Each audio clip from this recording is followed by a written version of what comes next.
O sol ainda não havia rompido o horizonte, quando o primeiro estalo do chicote cortou o ar da fazenda. Não era apenas um som, era um aviso. O dia começava com dor. A terra ainda fria recebia pés descalços marcados por calos, feridas abertas e cicatrizes antigas. O cheiro de suor, barro e medo se misturava ao da cana recém-cortada. Ali, o tempo não pertencia aos homens negros que se moviam em silêncio. Pertencia ao chicote. Cada passo era calculado, cada olhar evitado. Naquela fazenda, o corpo era ferramenta e a alma um detalhe ignorado. Besouro estava entre eles. Não se destacava pelo tamanho, mas pela postura.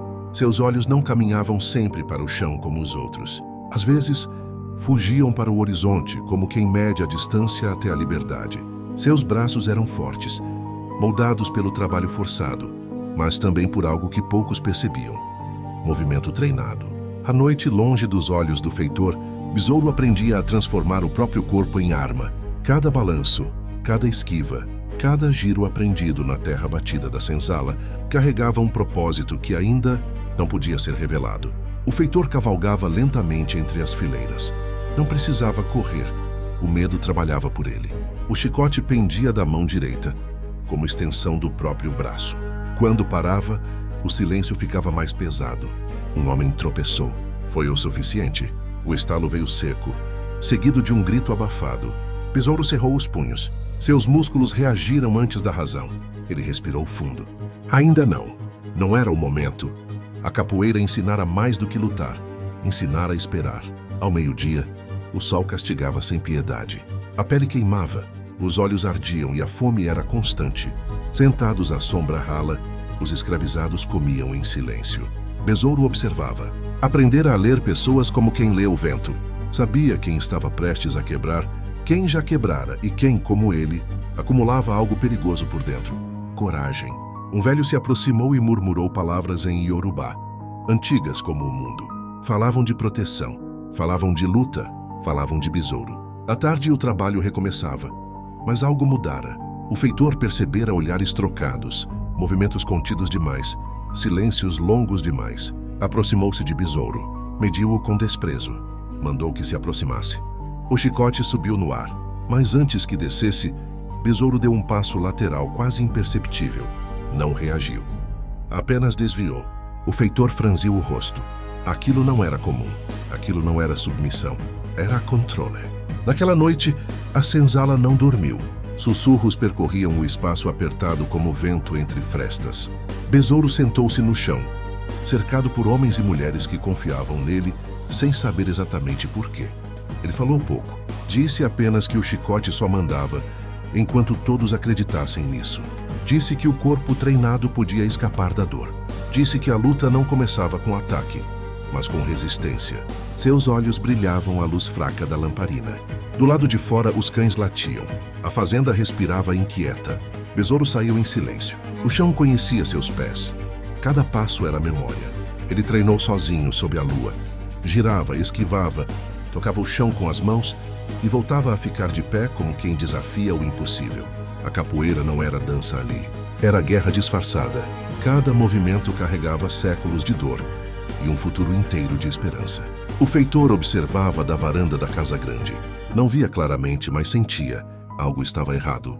O medo já não parecia obediente. Mandou reforçar a vigilância. Mais chicotes, mais gritos, mais castigo. Não sabia que cada golpe apenas afiava a lâmina invisível que se formava dentro de Besouro. A violência sempre acreditou ser eterna. Nunca percebe quando começa a perder espaço. Antes do amanhecer, Besouro voltou à senzala. Deitou-se no chão duro, mas não dormiu. Pensava nos irmãos marcados, nos corpos caídos, nos nomes esquecidos. Pensava no chicote como símbolo. Não era só couro.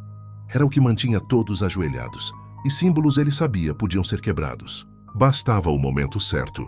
Quando o sol voltou a nascer, ninguém sabia ainda, mas algo havia mudado para sempre. A fazenda acordava como sempre, mas o medo começava a trocar de lado. Besouro se levantou, respirou fundo e caminhou para o campo. O chicote ainda estalaria, mas pela primeira vez não seria a última palavra. O dia avançava com um peso diferente. O sol era o mesmo. O trabalho era o mesmo, mas os olhos já não eram.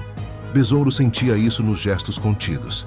nos olhares que se cruzavam rápido demais, nos silêncios que pareciam carregados de pergunta. Cada golpe de enxada na terra soava como contagem regressiva. O chicote ainda estava lá, pendendo da mão do feitor, mas já não parecia invencível. Era apenas couro, apenas força bruta, e Besouro aprendera que força bruta cansa. O feitor chamou um jovem para fora da fileira. Acusou-o de lentidão. O jovem tremia. O chicote subiu. Antes que descesse, Besouro sentiu o corpo reagir sozinho. Um passo à frente. Não foi um ataque. Foi presença. O feitor parou por um segundo longo demais. A ordem foi retomada.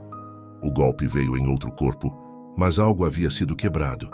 O feitor fora desafiado sem que um golpe fosse dado. À tarde, o castigo veio dobrado. Mais gritos, mais dor, mais vigilância. A Casa Grande exigia controle absoluto. Mas o controle, quando apertado demais, escorre pelos dedos. Besouro sentia o corpo tenso, preparado. Cada músculo lembrava os movimentos treinados na noite. A capoeira não estava só nos pés. Estava na respiração, no equilíbrio, na paciência. Ele sabia. O erro do opressor é sempre acreditar que o outro não aprende. Naquela noite, Besouro não treinou sozinho. 3 homens se juntaram a ele. Não sabiam lutar, mas sabiam resistir. Besouro ensinou o básico. Como cair sem se machucar. Como usar o próprio peso. Como nunca enfrentar força com força. A lua iluminava corpos em movimento silencioso. Não havia música. O som era o da respiração contida. A capoeira ali era segredo, sobrevivência passada de corpo para corpo.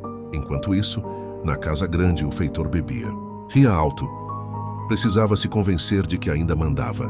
Planejava castigos exemplares para o amanhecer. Não percebia que o medo já não caminhava só em uma direção. O chicote descansava na parede. Parecia inofensivo. Mas símbolos nunca dormem tranquilos quando estão prestes a cair. O amanhecer trouxe tensão. Todos sabiam que algo aconteceria. O feitor chamou Besouro para o centro do pátio. Um círculo se formou. O silêncio era absoluto. O chicote subiu. Desta vez, Besouro não desviou apenas um passo. Girou o corpo inteiro. O golpe cortou o ar vazio. Um murmúrio percorreu a fazenda. O feitor atacou de novo. Besouro esquivou-se de novo.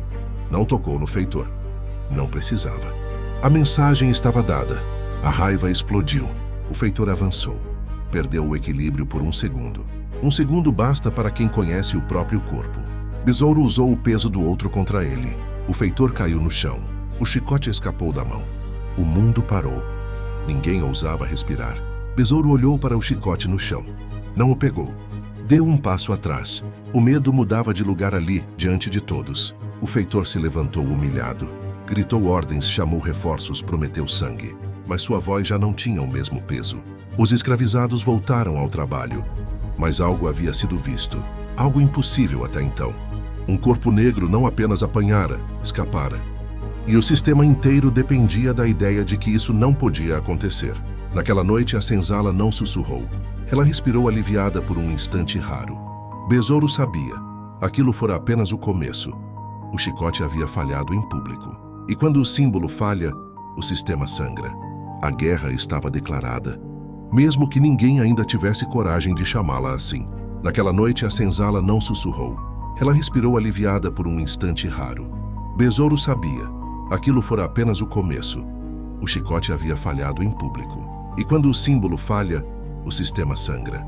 A guerra estava declarada. Mesmo que ninguém ainda tivesse coragem de chamá-la assim. A reação veio rápida.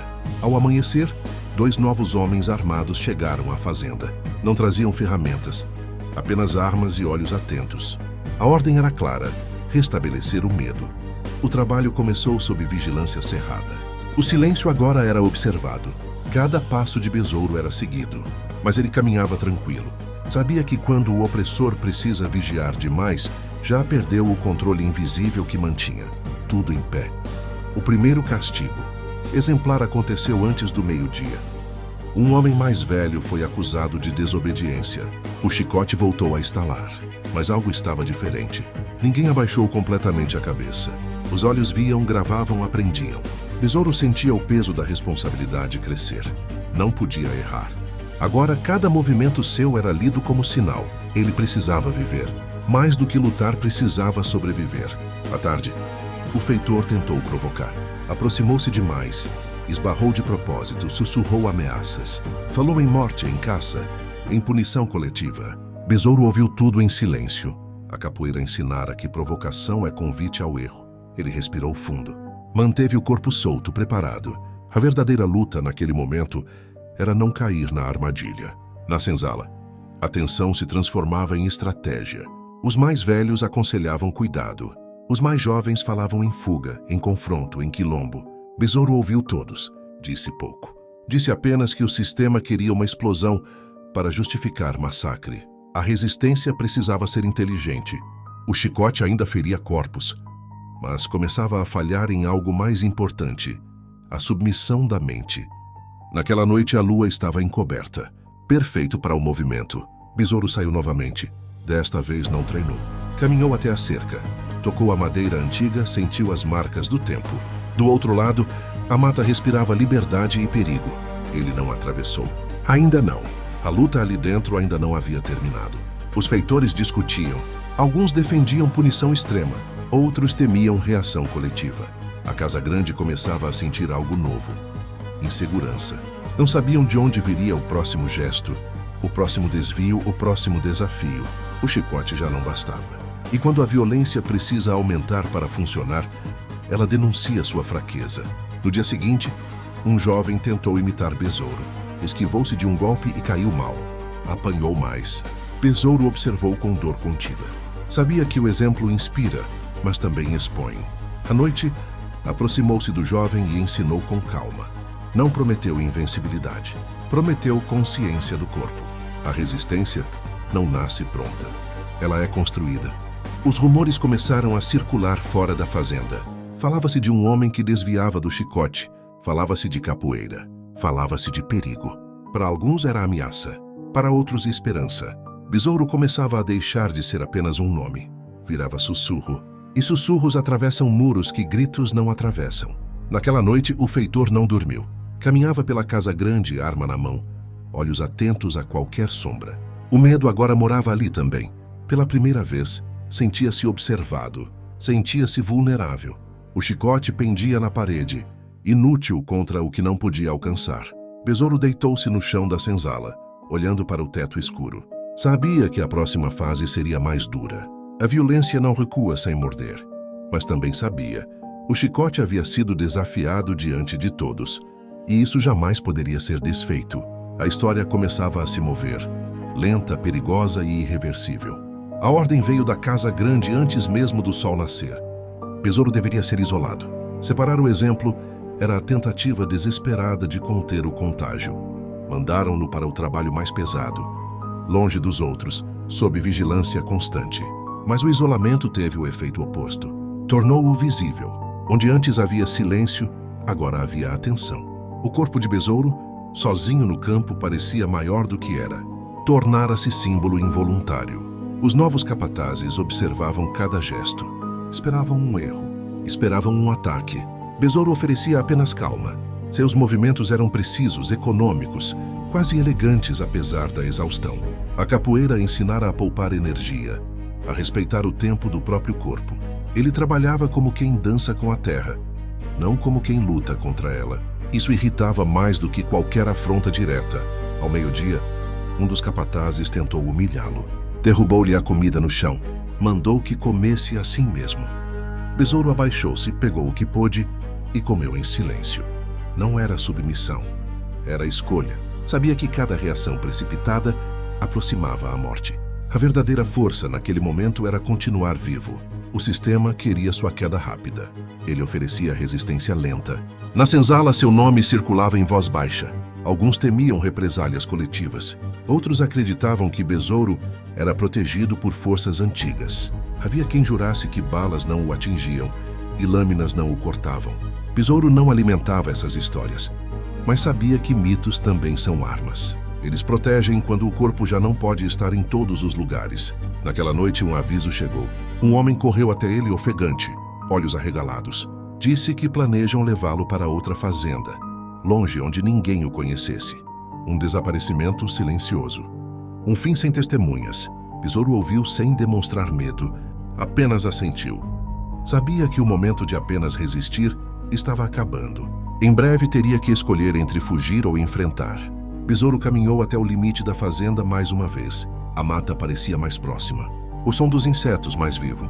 Do outro lado existiam quilombos, esconderijos, homens livres. Mas também existia a culpa de deixar para trás quem ainda sofria sob o chicote. A liberdade individual era tentadora, mas incompleta. A luta dele nunca fora apenas por si.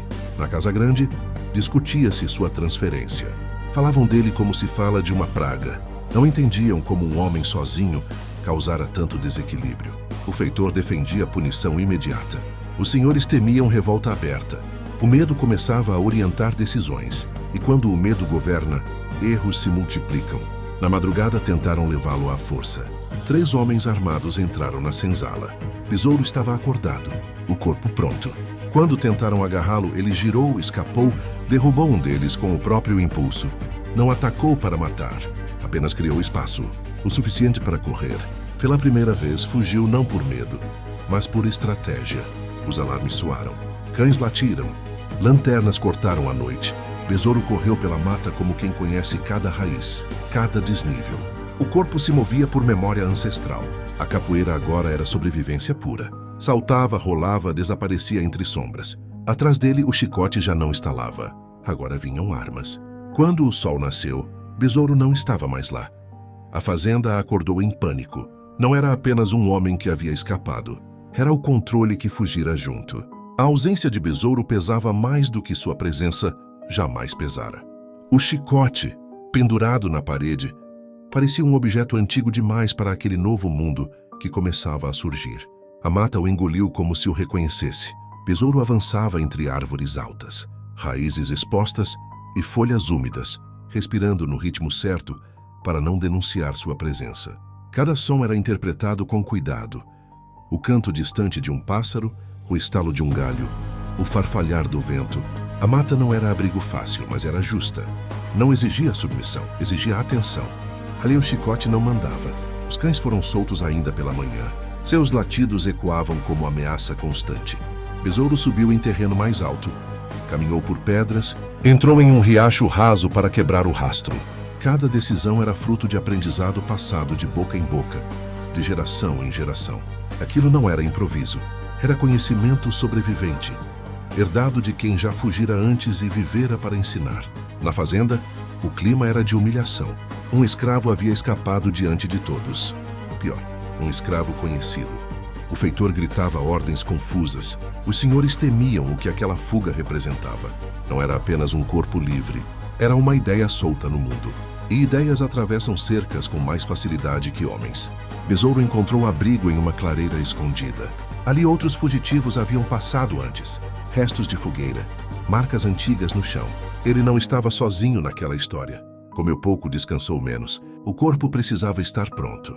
Sabia que a caçada não terminaria rápido. O sistema não aceita deserções simbólicas. Ao cair da noite, ouviu passos. Não eram caçadores. Eram homens negros armados de facões simples, quilombolas, olhares atentos, corpos atentos. Reconheceram Besouro antes mesmo de ele se apresentar. Seu nome já havia chegado ali, não como boato, mas como sinal. Um deles disse apenas: "O chicote te procura." Besouro respondeu: "Então não pode me encontrar." No quilombo, Besouro encontrou algo raro. Descanso sem medo imediato. Mas não havia ilusão. Todos ali sabiam que a liberdade era frágil e constantemente ameaçada. Conversaram em roda. Falaram de ataques, de emboscadas, de estratégias. Besouro ensinou capoeira. Aprendeu outras formas de luta. Ali o corpo não era mais ferramenta, era escolha. Enquanto isso, a fazenda sofria. A produção caía. Os escravizados trabalhavam mais lentamente. O medo já não obedecia. O feitor passou a punir com mais violência, mas cada castigo parecia gerar mais resistência silenciosa. O chicote já não resolvia, apenas denunciava desespero. As histórias começaram a circular. Diziam que Besouro desviava de balas, que a mata o escondia, que forças antigas o protegiam. Os feitores riam em público, mas evitavam a mata à noite. O medo começava a se espalhar em direção contrária, e isso era novo. Perigosamente novo. Besouro decidiu voltar, não para se entregar, mas para agir. Sabia que a fazenda precisava sentir sua presença novamente. Não como escravo, mas como ameaça. Preparou-se em silêncio. A luta não seria aberta, seria psicológica. O Chicote precisava entender que já não mandava. Naquela noite, uma fogueira surgiu perto da cerca da fazenda. Ninguém viu quem acendeu, mas todos viram as chamas. O feitor acordou suando frio. Reconheceu o aviso. Besouro não havia fugido do sistema. Estava rondando-o. E agora, o medo já não dormia só na senzala. A fazenda acordou com sinais estranhos. Portões abertos sem explicação. Ferramentas fora do lugar. Nenhum roubo, nenhuma agressão direta. Apenas desordem calculada. O feitor caminhava inquieto, arma em punho, tentando impor autoridade a um espaço que já não respondia. O chicote estalou no ar sem atingir ninguém. Soou vazio. Um som antigo demais para aquele novo estado de coisas. À distância, escondido entre a vegetação, Besouro observava. Não buscava confronto imediato. Buscava desgaste. Sabia que sistemas opressores se alimentam de previsibilidade. Retirando isso, tudo começa a falhar. Cada pequena ação era um lembrete. Ele estava ali, invisível, mas presente. O medo começava a trabalhar contra quem sempre o usou como ferramenta. Na senzala, os escravizados sentiam. Algo se movia além do alcance do chicote. Os castigos diminuíram não por misericórdia, mas por receio. O feitor temia provocar reação. Isso jamais acontecera antes. Pela primeira vez, o controle precisava negociar com a própria insegurança. Besouro tornava-se ausência ativa, mais perigosa do que presença visível. À noite, um capataz foi encontrado amarrado a um tronco, ileso, mas aterrorizado. O chicote estava pendurado ao seu lado, cortado ao meio. Ninguém viu quem fez. Ninguém ousou desfazer a cena até o amanhecer. A mensagem não precisava de palavras. O símbolo havia sido ferido. E símbolos feridos jamais recuperam o mesmo poder. A Casa Grande entrou em pânico silencioso. Reuniões às pressas, decisões confusas. Mandaram chamar reforços de outras fazendas. Falava-se em caçada coletiva. Mas o medo já contaminava todos. Cada sombra parecia movimento. Cada som da mata parecia aviso. O chicote, agora inútil, parecia apenas um objeto pendurado em mãos trêmulas. Besouro voltou a se encontrar com os quilombolas. Sabia que a repressão viria pesada. Disse que não buscava vingança, mas ruptura. O sistema precisava quebrar por dentro. Ensinaram-lhe novas rotas, novos esconderijos. Ele ensinou capoeira como linguagem de defesa. Não havia hierarquia ali. Havia propósito comum. Na fazenda, um senhor foi atacado pelo próprio medo. Ordenou punições preventivas, mas recuou no último instante. Tinha receio de incendiar algo que já não controlava. O chicote estava desacreditado. A autoridade frágil. O sistema começava a negociar consigo mesmo. Sinal clássico de colapso. Besouro retornou à beira da fazenda mais uma vez. Não para atacar, mas para ser visto. Uma silhueta imóvel à luz da lua. Alguns juraram vê-lo. Outros fingiram não ver. Mas a imagem ficou. O homem que desafiara o chicote estava de volta. Não como escravo, como aviso. Naquela noite ninguém dormiu bem, nem na senzala, nem na Casa Grande. O medo circulava livre, sem dono, exatamente como Besouro queria. O chicote havia perdido seu posto de comando. Agora era apenas lembrança de um poder em declínio. Besouro desapareceu novamente na mata antes do amanhecer, mas deixou algo para trás. A certeza de que o sistema não era invencível. A fazenda continuaria de pé por algum tempo, mas nunca mais seria a mesma. O chicote fora vencido não pela força bruta, mas pela coragem de enfrentar o símbolo que sustentava tudo.